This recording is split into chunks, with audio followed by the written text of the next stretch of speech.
Welcome to Friday Thoughts with Gene and Grant. We still don't have our intro, so we're just getting right into it. Again. Again, we should probably really work on that for episode 17. Nah, you have to really kind of address the elephant in the room here, It's like we're nearly 10 minutes late because we didn't set up the right time. And You by think we, by I'm now, going to own it. no, I I didn't was set going to up say the the right elephant. time. I was like, you think by our age we'd know the difference between PM and AM. I just get You know, going so quickly on those dude, Mondays setting things I up. clicked. It's like, doesn't know any different, man. And the only reason that we found out is because good old LinkedIn went, no, you're not scheduled until 11 p.m. You can't start that early. Get out of here. Like, all right, slow down. I even have my own SOP for like the steps I need to do because on on Sundays I set up the live cast conversations with and this show. But I set up livecast first, which then sets StreamYard to think because I do it at nighttime, so it defaults to PM. I need to Gotcha. slow down and be present with what's happening. And if that isn't the place to start, I don't know what it is. Is like that slow down and actually be present to what's happening. Yeah. It's been one of the weeks, isn't it? That message has been showing up all week for me. What did I'll put this. A strange episode. I think we'll call it a strange episode. So anyway, this before meditation became cool outside the guys that wear orange robes and shall we say sweaty yoga studios. I was doing it for years. It was something I'd get into through MBSR. And I would practice it a lot and learned a lot of different techniques and different things and quite capable of doing it without being guided. Though I do enjoy a good guided meditation, right? Yep. Andy Puddicombe and Headspace, always been quite good. So I'll say it's a deliberate practice, like where you would go into 10 minutes or 20 minutes. Yeah. I don't have it. So if somebody says, oh, do you sit down and meditate for no. Through the MBSR, learned how you just can meditate, centering your breath anywhere. I can do it at night time. I can do it when I'm reading or before I read, because you can still do it when you're reading. People are like, oh, it's like you do when you're walking. You do it. It's like thoughts and clearing and breathing and all the rest. But yeah, a couple of days ago, I don't know what it was, whether I was the goddamn helicopter at 5 o'clock in the morning. I was in the Air Force and didn't get woken at 5 o'clock in the morning. I think the only people that got woken with helicopters from 5 o'clock in the morning are in bloody battle scenes. And it's never a good wakening. No. At any time. And because of the valley here, because of Okanagan, is you just boom, boom, boom, boom, boom. Man, what a noise it makes. And it got me up earlier than I wanted. I'm like, okay, get into my new, still staying my routine. I'm up and all, changing, ready to go into the cave. I'm like, nah, don't have enough time. I could go the kids up, get them ready, get them out to school, all that kind of thing. But it's maybe 10, 15 minutes. Like, go try a meditation. Well, it looked sunny outside in the morning, didn't it? I'm like, okay, I'm going to sit on the deck. I'm going to get some nice rays. I'm going to get that whole idea, get a wee bit of vitamin D going, and get the bright morning sunlight into the retina aspect, and get the eye cones that don't really react to that, and try and set my circadian rhythm. So I'm going to meditate. Fucking freezing. It's been cold, deceptively it was -2, cold. and that's -2 down below us. It's not up here. It can be up to 3, 4, 5 degrees of difference. I'm sitting. I'm like, so I sit down and I start a meditation. I'm like, okay, I'm going for a guided meditation. I'm like, okay, let's try this out. I'm like, fucking hell, man, it's cold. No, just tough it. So that was one of the unusual ones this week. I was like, yeah, do I really? I'm like, we'll just go on, mate. So it was like 20 minutes of that before the kids got up, just a wee bit peace and calm. And the other one on the meditation side is I took some time out.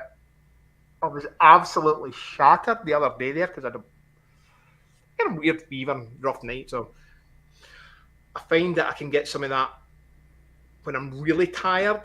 If I can get some time to just detune and meditate. I can get the energy to keep going. I mean, you get 3 kids, you can't just go and say, "Hey, make your own dinner." Yeah. I'd gone for a nap. Yeah. Like, dude, get your act together. So we got dinner at the way, and I'm like, okay, I need to find a boost here. I need to find a boost. And slapped headphones on again and went for a guided meditation.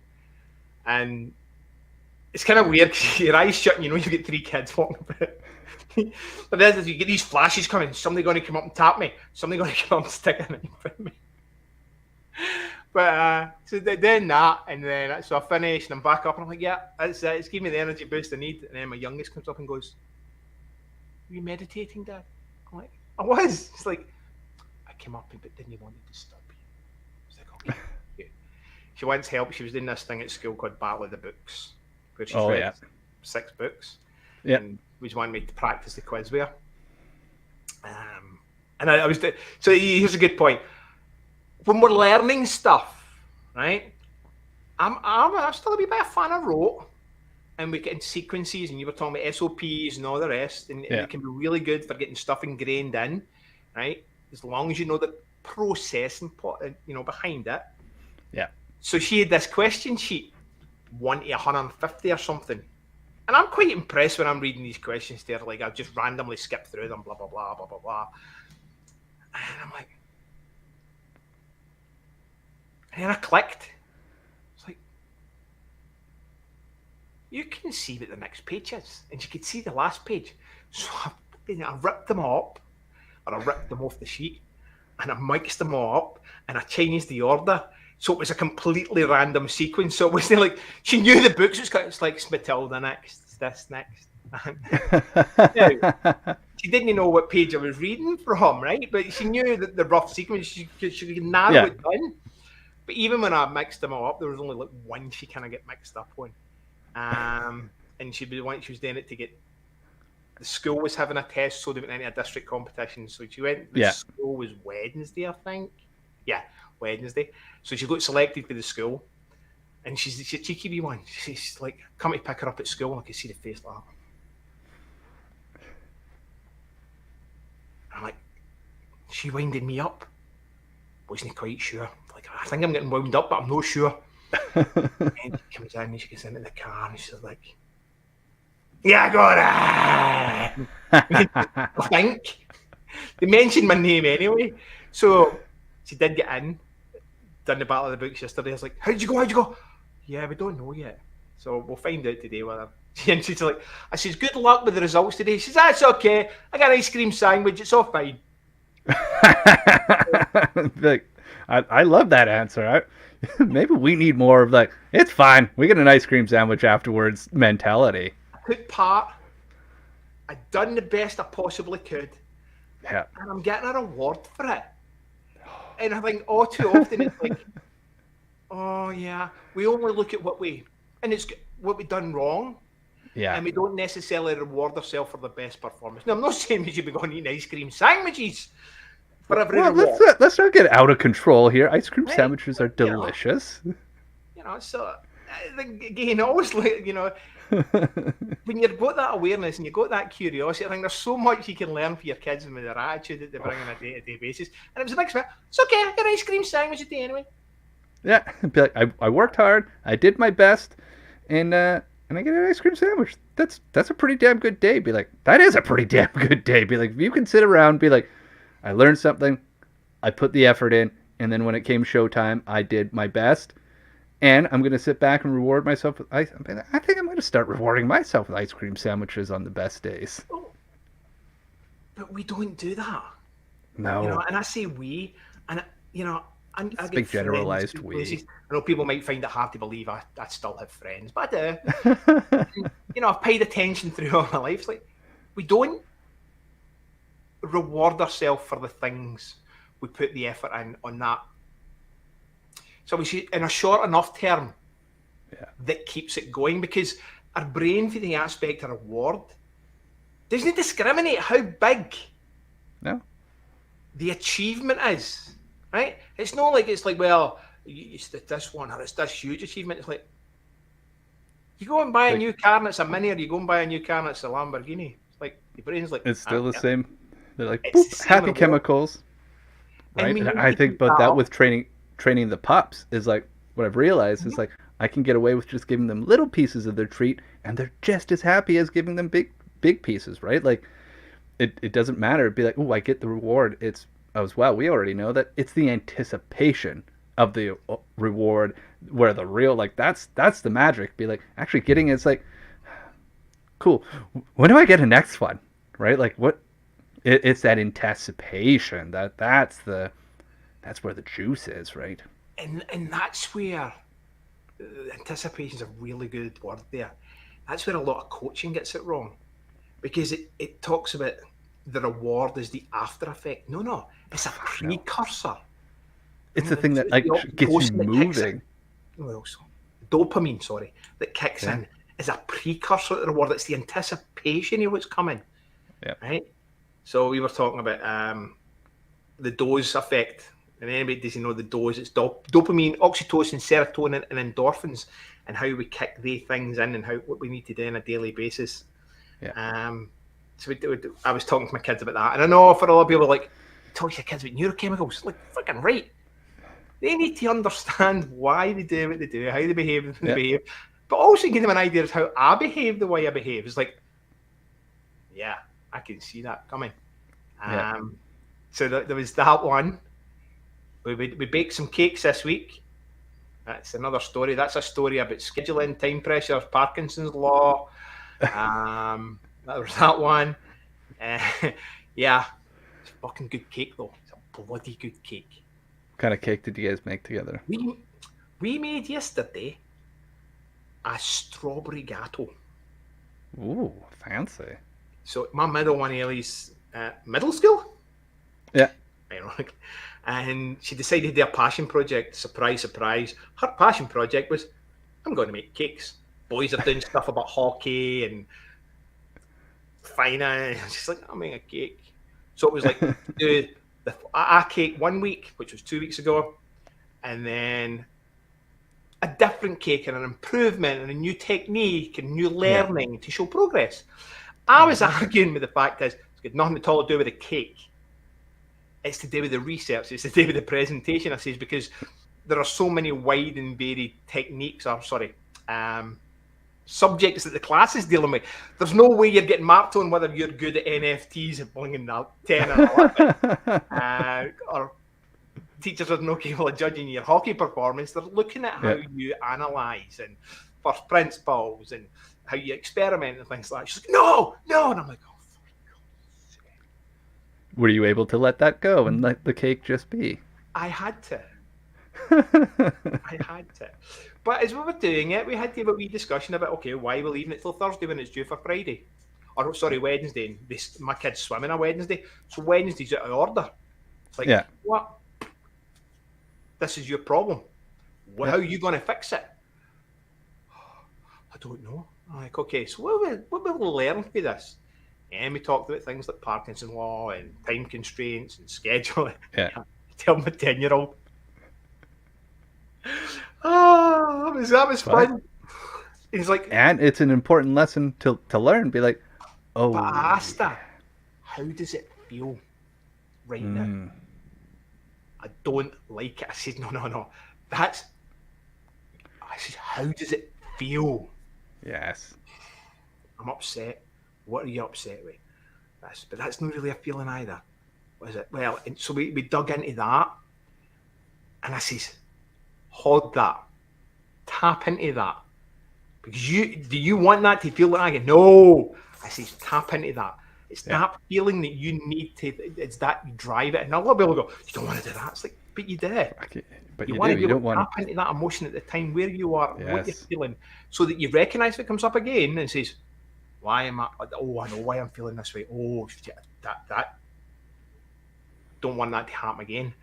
Yeah. So, that was another one. But Well, I think there's not just the I don't want it to happen again, but it's like, can you learn to process it and deal with it, sit with it, and go, okay. It's just like when I talk to my kids when they were younger. It's just like the saber-toothed tigers aren't coming to get you. But that's what your body's kind of telling you. But let's figure out where this is happening so you can recognize it and you can deal with it. And then when it shows up again, be like, oh, I have seen this before. I've felt this before, and I've gotten through this before. Okay. Not saying that it won't show up, because it's going to show up again. But you can choose to be like the disaster in the fog, being controlled by this feeling and going, wow, I'm a person experiencing this feeling right now. This must mean a message about something. Oh, I fucked up. Yeah. So yeah, that was another one this week.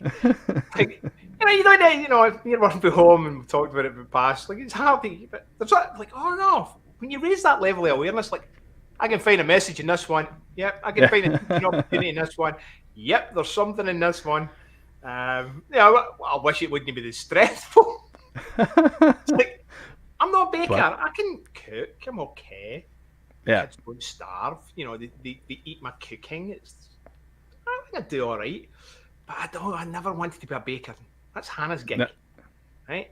And Ailey's like, well, I'm going to do this one with sprinkles and funfetti. I was like, how did the last one go down? Oh, it was okay. It's like, so we're going to use the same recipe? Oh, yeah. I see, with no sprinkles. Oh. With no butter. Or we definitely don't have enough butter for the butter icing that they made. I'm like, she says, what about strawberry gatto? She's like, what's a gatto? I said, sure, the recipe. I tell her, she goes and researches and says, can we make that? I'm like, aye, sure. So we were dinner yesterday and we were baking strawberry gattos. So there was strawberry gattos for dessert today. Nice. That sounds like a delicious dessert. It's actually quite tasty. Yeah, but we had to cut it. She had to take pictures for school, and she then take a big slice and cut it up for her friends. And I'm like, it's not going to travel well. This is not traveling well. She's like, no, I'm taking it. I'm like, okay, you can take it. Oh. Here's your container. That's going to be a little messy, but you know she what? Got a container herself. That was my gig. You want to take it to school? I'm not part of this. But yeah, that was definitely one. And so, good learning experience there for us all. And what it got me thinking about was a lot of stuff as adults we do. Well, I wonder what my dog was doing there. I was like, what was the noise? Please tell me she's not being sick. And Emmy's got a dog. When you hear that noise, I'm like, oh, gotta move, gotta go. Yeah, she was just lying there and pawing away. It's the idea of a recipe. And I know we want a lot of recipes for things in life. We want a kind of checklist for things in life. But I think definitely when it comes to things like foundation, you need that recipe. You need that list of ingredients. Right? You need to perfect the ingredients. You get them all sorted. So whatever it is, whether it's your morning routines or afternoon routines or your schedules or blah, blah, blah, is that you really got to get those foundations right. Yeah. And play with it in a particular order to see how it suits you. Yeah. And only when you play with it at that point can you then say, do you know what? It's a wee bit sweet. Let's pull a wee bit of sugar out there. Let's swap that there. Yeah. You know what? Let's try a different fruit. Let's do a different thing. But everybody wants that perfect thing up front. I've seen, and it's but that's not how it works. We talked about it in the past, the hack culture. This, it's like, just tell me what to do. It's like, no, I can give you all the ingredients. I can give you a basic recipe that I like. It's up to you to take it and then perfect it for you. Some of the stuff you might have to swap out. Some of the stuff you might have to completely change. But no everybody wants to do this work, and no everyone wants to get to that level of work. And that was kind of that getting through my head, baking, helping her bake this thing. This was like, I don't want to do this. But why will she listen to me? Well, that was your own self-management component having to kick in there, right? But what I love about this recipe idea is there are. you got to have a starting point, because sometimes it can feel completely overwhelming, and we've talked about Yeah. those things before. It's like, if you're not the person that wants to go do you're like, oh, I know I'm stuck here. Be like, cool. Well, here's a recipe with some ingredients you have to go source. Go try it out, and like that ties back into your experiment. Is be like, well, how are you going to experiment? If you get the recipe, you go experiment with it, see, ooh, it's too salty, it's too sweet, or where can I tweak this to make it just right for me? You go edit that recipe, you do the adaptation, you do the learning, you keep building upon it. Now you've made this your own, you've added your own flavors into this recipe, and you can go from there, right? And then understanding it. Whereas it's just like, cool, what if I just skip like steps 3, 4, 5? It's good. The cake will turn out, right? Be like, no, no, no, it won't. Hey, Dean, welcome to the show. And I think there's so much within the coaching industry is like that. It's like, here's a strawberry gatto, guys. Just enjoy. It's like, fuck no. But it's easy for them to do that. And I'm listening to a young guy just now. I know another one of these people. I'm like, I'm not sure about you. Just not sure. I kind of like you. Think you show up? I'm not sure. And they're like, Yeah. And I'm listening to him, and for a young man, he fucking switched on. Now, maybe it's just his style that resonates with me. Maybe it's how blunt he is about things. But when I'm listening to him and how he approaches his coaching practice, he is very open, blunt, and honest, and saying, look, if you think you're getting a quick fix here and I'm handing you a template or I'm going to do this like a lawyer, you're fucking up a gum tree. I love it. I am not the person for you, he says, because that doesn't help you. Unless you fix the foundational aspects, you're going nowhere. And I'm like, you're kind of smart. I'm thinking, you're young, but you got it going on. I've been in a lot of webinars and a lot of coordinating, listening to a lot of people talking. I'm like, yeah, and he brought one in actually. So we're talking about marketing side of things, and he talks. Yeah. I think we've chatted in the past that this idea is like, well, you're bombarded with information, and a lot of it can just be, shall we say, stereotyped, and nobody really doesn't think about it. And one of the ones that gets kicked out a lot just now is the idea of an avatar. You need your avatar. And I'm like, fucking, that just does my head in. Bob needs to be 29 with 3 kids driving a Mercedes in a commute. Like, no. That's not who the person is. That's what they do. That's a demographic piece of information. It's part of it. But this young fella, it's like, yeah. See that? Demographics? No. He says, that's not going to get you into the headspace of your client. He says, you need to know thoughts, feelings, behaviors. And that's where buyer persona comes in. Is that idea where a buyer persona comes in. It's a level above avatar. It's like, who do they want to be? And when you change that idea and you change your thought process to match that, it's like, I get it now. And that was a shift for me recently, was that idea. Is like, and I'm out there fighting against, no, I'm not doing avatars. That's old school. That's like, you're too narrow. And it's like, no, you got to niche down. It's like, having been in corporate, having seen it done from a professional perspective, that's not what happens. Taking a tiny wee term and niche and kind of made it fit where people were comfortable with. It's like, because then what happens is that everybody becomes the same flavour of vanilla as everybody else. It's like, well, yes, and right. So well, how do you differentiate yourself. And we've talked in the past. One of the things is like, how do I know thoughts, feelings, ideas, and behaviours? Well, I identify with people like me and the journey I've been on. How did I think, feel, and behave? And I'm like, now I can clearly articulate. Yeah. And that was, again, we talked about it. But that's starting from that avatar of you, right? So, like, I'm a big proponent of, like, whatever works for you, do it and put the steps in. Like, you got to actually go off and try the things to evolve, to figure it out, because the reality is at the start you're gonna fucking suck. Just like building the cake, at some point you're gonna suck. But you got to start figuring out like what is that, who's it resonating with. And I think like especially in this like consulting world and coaching world, it's like you got to start with the you. Like where are you? Cool. Then how was okay? This is how I was. How was I thinking, feeling, and behaving? Oh, cool. Well, now you get that extra layer of talking to their emotional state, which is here's the hint. That's where the choices are made and Mm-hmm. decisions are made. So you can talk to those emotional states and still anchor it in from like, okay, past me did these things, past me was this experience, and that demographic stuff is still depending on how you go about reaching these people. Because if your tactics are hitting it with like ads everywhere, you're gonna need those demographics. If your tactics are going out going, I'm going to target 100 people who were like me, past that represent past me, and just intend to build a one-on-one relationship with those 100 people, that's a totally different set of tactics and approaches you're going to take, right?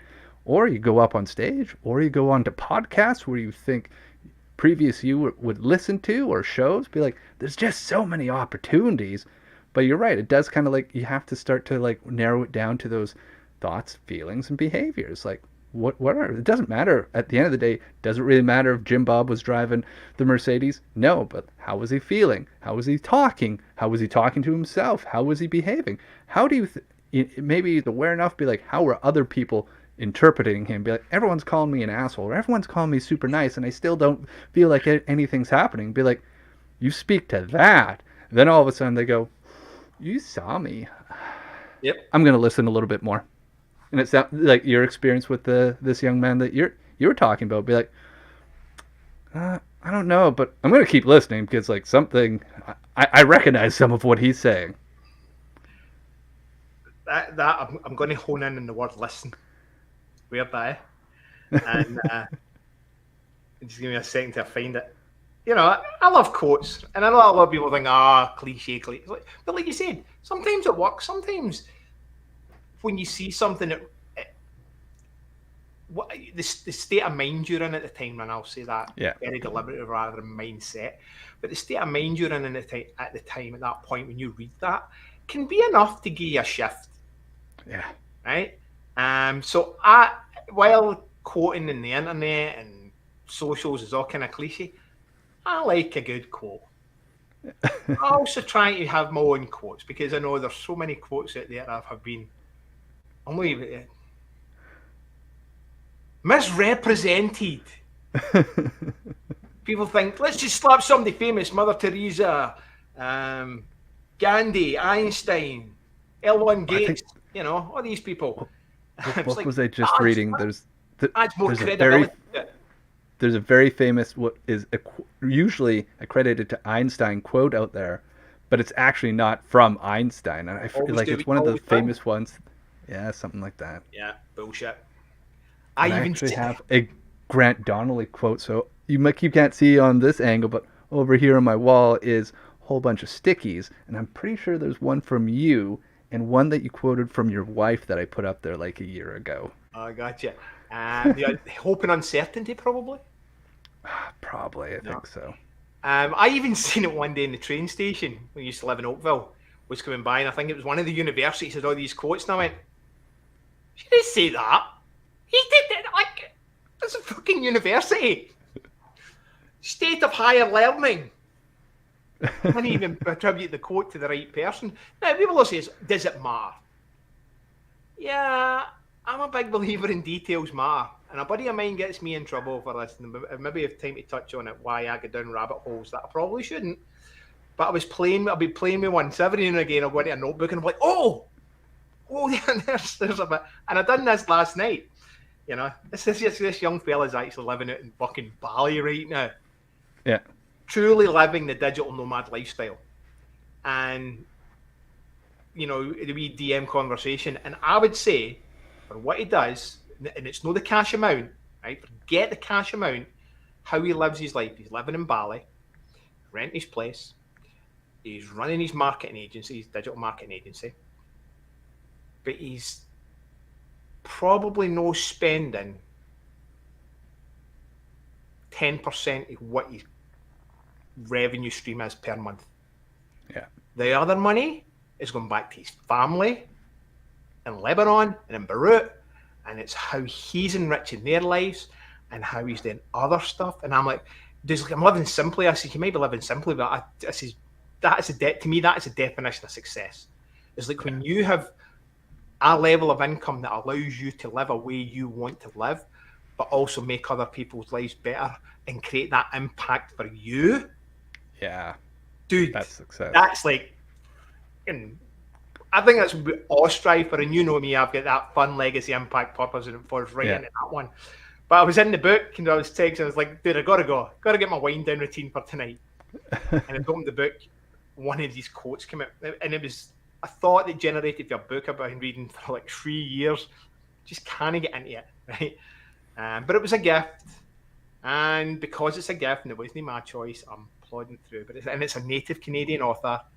And I don't mean that by Indigenous, I mean by a Canadian-born author. But it is an Indigenous-based story.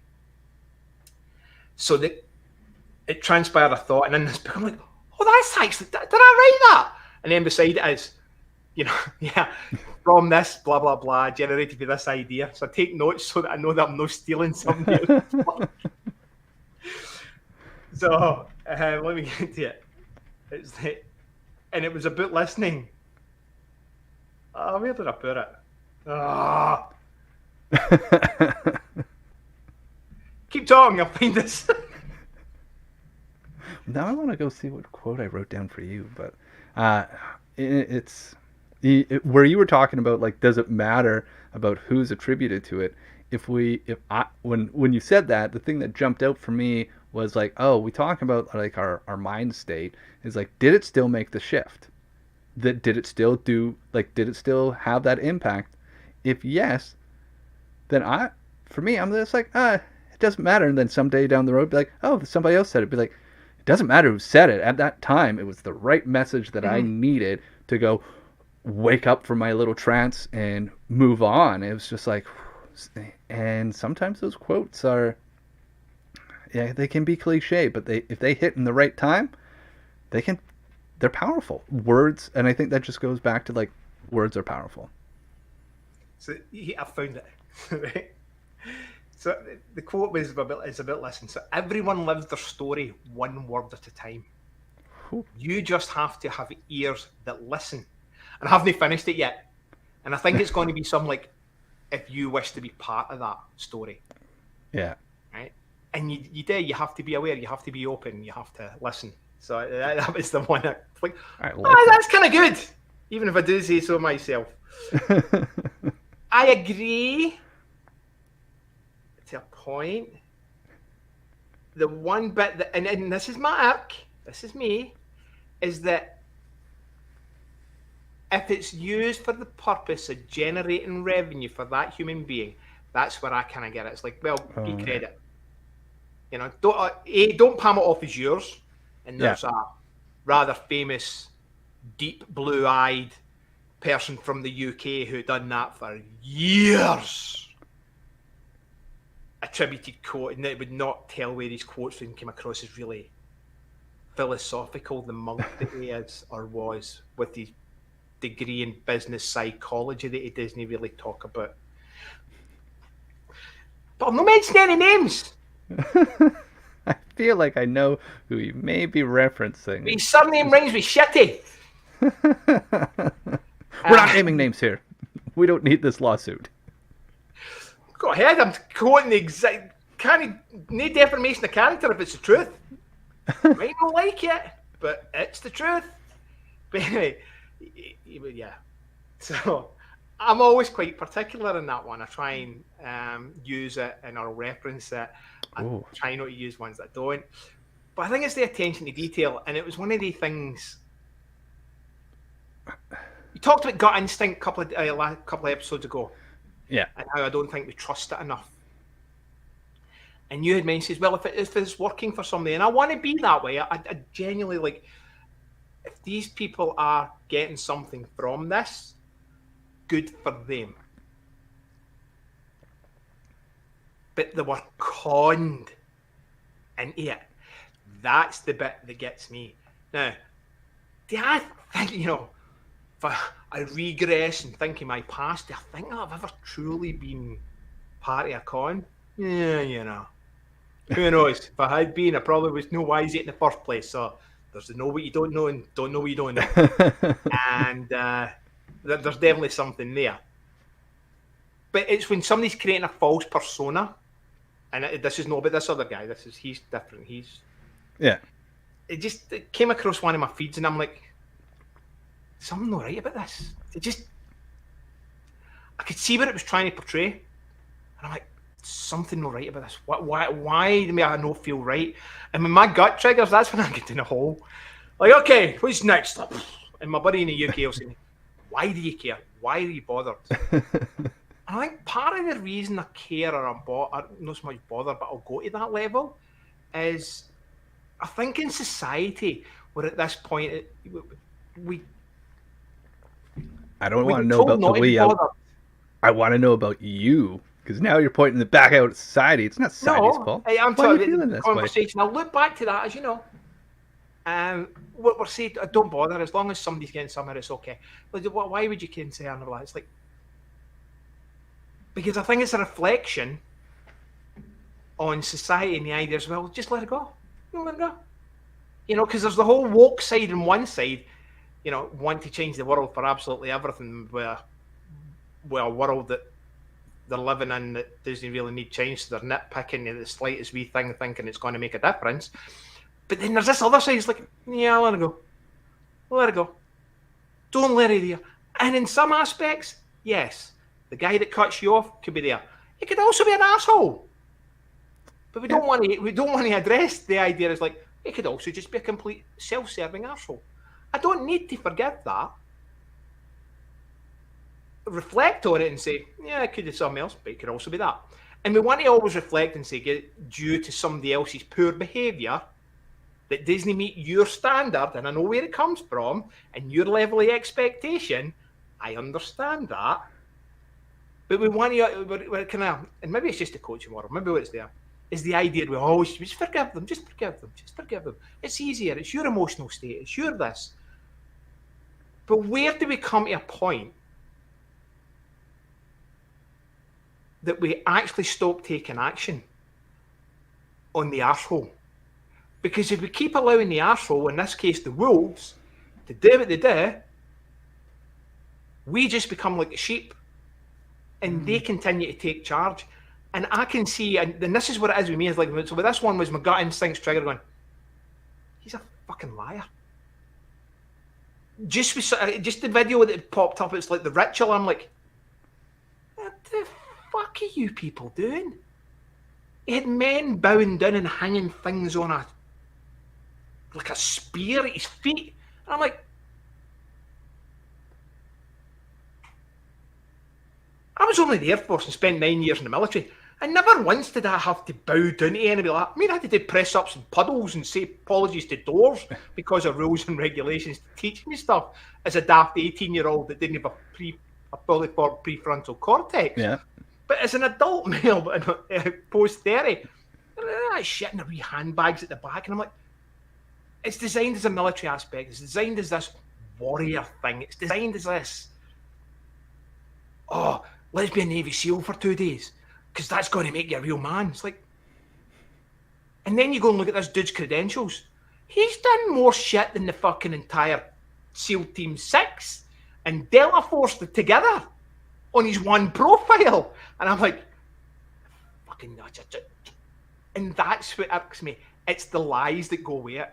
If you're deceiving someone in your background, qualifications, abilities, in order to obtain financial gain, I fucking hate that. So then what do you do? Are you going to go fight all the injustice in the world? I feel like there's a theme of Grant wants to fight the injustice. How dare there be the injustice? Have you ever watched CoffeeZilla? CoffeeZilla? No, where is that? So it's a young fella who he came up with some a YouTube channel, and he just don't like how he shows up, but he calls it some of the con men in the coaching world or that sort of thing. Yeah. You know, and analyzes the process, you know. one of the ones he does is the dude that rhymes in Mai Tai, that reads a lot of books. So he calls him out and he goes through some of his stuff. And he'll go on the course and he'll take the courses and he'll do analysis. But he's recently been working in the crypto side and calling out crypto scammers. It's another one. So, don't get triggered. Don't get triggered here. No, I'm not getting triggered, Kai. I'm talking to myself. I'm self-managing myself. On the crypto scammer thing. Yeah, because you were involved for a while. So you know the difficulty this is.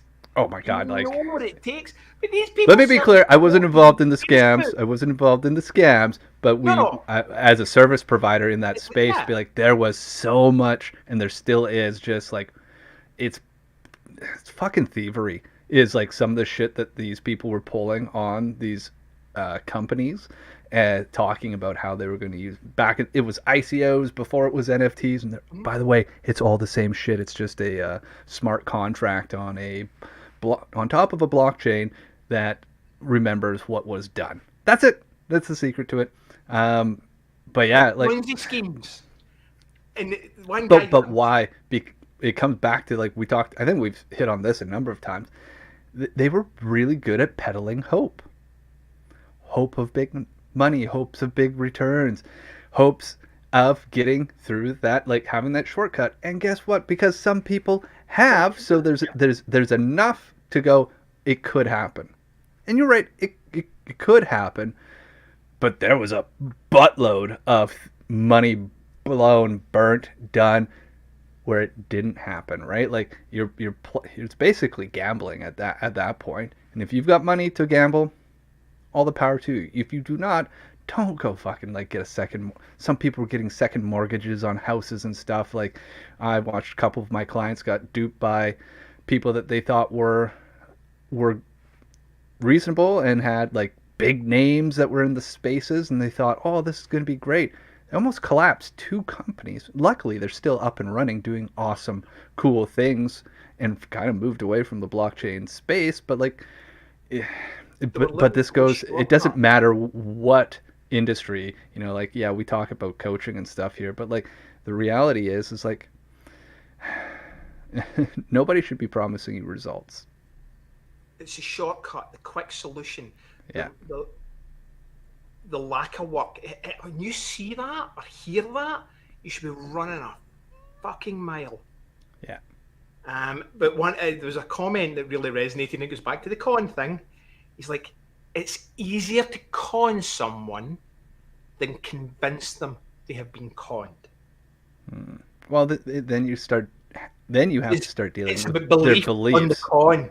This is what I want. I believe this. This is my belief system. If you then say, it doesn't matter what evidence you put in front of them. And this guy's putting all this evidence in front of them. It's like, people are threatening his life. It's like, I'm going to sue you. But you can't sue me because I'm no part of this. You can't sue me for using facts. Just can't happen. But then it comes down to, like, I just watched, there was this Marshall Rosenberg, the nonviolent communication guy. I just saw a video this morning of his where he was talking about being in a refugee camp, and once they found out he was American, saying all these things, and he's just like, I didn't care about what they were thinking. I spoke to their feelings. I wanted to understand what they were feeling, right?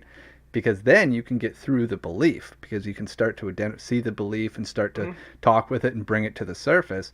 You start throwing facts at anybody, like you try to hit somebody's beliefs head on, you're a fucking idiot. If you were trying to like attack, be like, I'm going to change your belief, be like, no, you're not, because that belief goes, I brought the boys, let's go. And it's going to entrench, and you have to like come at it from the feet. Like, you've got to create that space to have the feelings so that they can start to go, what is really under all this? What's really under this? And then all of a sudden let them have their own aha moment, go, oh, I guess I could be open to something new.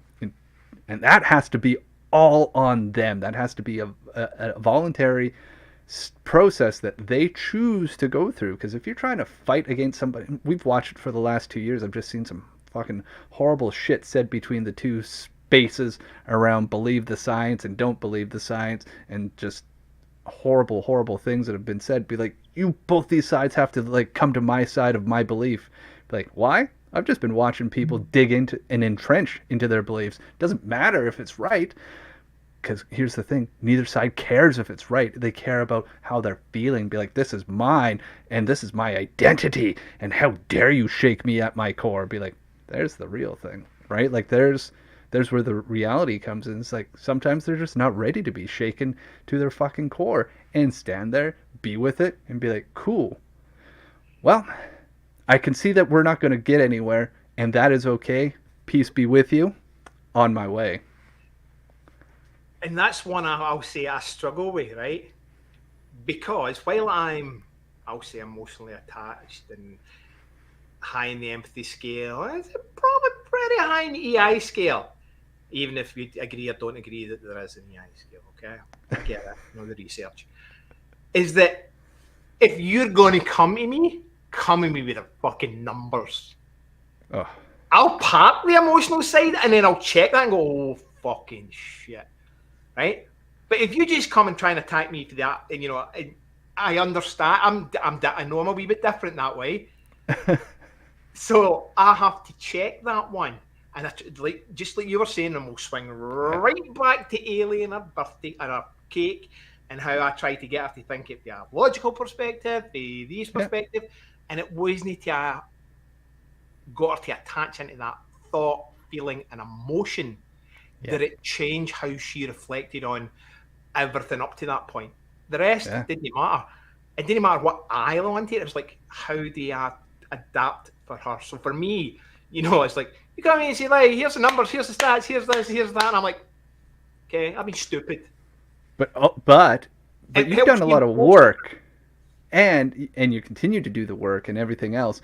So what happens when somebody is like, this is my identity? You hit them with a thought or the facts, be like, defense shields go up higher, and they come out swinging, because to them that's an attack on their identity, on who they are in their moment. That core, be like, this is just why I love I love the Mind Hacking Happiness course, where it talks about like that, basically the equation of emotion, where it's like your EP versus P, right? Like, this is your expectation versus what you've seen. As you get that delta out a little bit more, this is basically where happiness comes from. But the core of it is like, what's on your self map? And start to identify that. Be like, well, I'm not a Blue Jays fan, but for example, be like, oh, I'm a Jays fan, I'm this fan, I'm a husband, I'm a father, I'm these things. And when those things are, as they get closer to yourself, if anything pokes at it, be like, get away. And then Grant just left. What happened? Browser lost connection. What? Good thing you've got a bunch of cameras. What? But yeah, like courses like that, and like exercises like that, is like, really, it's interesting when you start to do that evaluation on like what's really important at the core of yourself, and how those things, as things start to, the outside world starts to poke at them, how they make you react. And it's a very protective manner. So like, oh, Grant's totally gone. So you're just stuck with me now for another 2 minutes. Oh, he's back. Weird, because it said my browser lost connection. So the first thing I'm doing is I'm checking to see where my web is. No, my web looks good. Then I go into my mobile and I run my mobile to see if my Wi-Fi is good. So my Wi-Fi is still running. Yeah. Still have connection there, and it's why my all I could hear was your camera was off. You going, what? What? Oh, so there's the thing. How did my browser have lost connection if my mic was working? Oh, technology. Well, anyway, the NSA's turning us down. We're getting too close to helping people now. But yeah, so that was that one, and then there was a whole, so anybody doesn't know, I, as an insomniac who still works really hard to make sure he keeps that in check. Yeah. Oh, I started on Matthew Walker's book. Is that a deep dive? Stuff I didn't even know. Here's a question for you. And I didn't know this. Do sharks sleep? What's your gut instinct? Gut answer. My gut answer is no. Yes, they do. My gut answer was no too. Really? So first off, is one of the misconceptions was they don't have fucking eyelids, so they don't look like they're sleeping. All mammals sleep. Yeah. Both non-REM and REM sleep. And he's been breaking it down, the differences and where they are. And I mean, I knew about sleep recovery and sleep debt and how it never recovers, but he's not talking about how, for example, if you have a sleep debt one night and you kind of, you want to blast through and you mess your sleep up, how do you recover? So the first night they're finding is that you go to non-REM sleep as your recovery. So it's like, oh, great. Oh, fuck, great. So non-REM sleep's important. But see, the next night, your non-REM sleep kind of tries to balance back to normal to give you more REM sleep. And it's like, well, REM sleep's... No. So if you don't, if it's just one day, this non-REM sleep balances up and shares these things till it starts to try and recoup, but it never totally recoups what it's lost.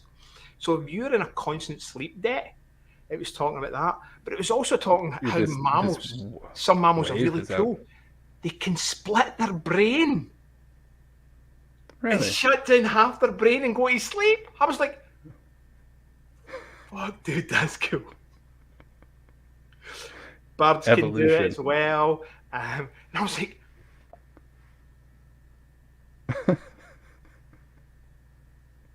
shut down. He says humans kind of do it. They can kind of do it, but it's not the same like a physical response where they can shut down half a brain. And he's talking about how a dolphin, so stuff like that. It was like I was geeking out completely.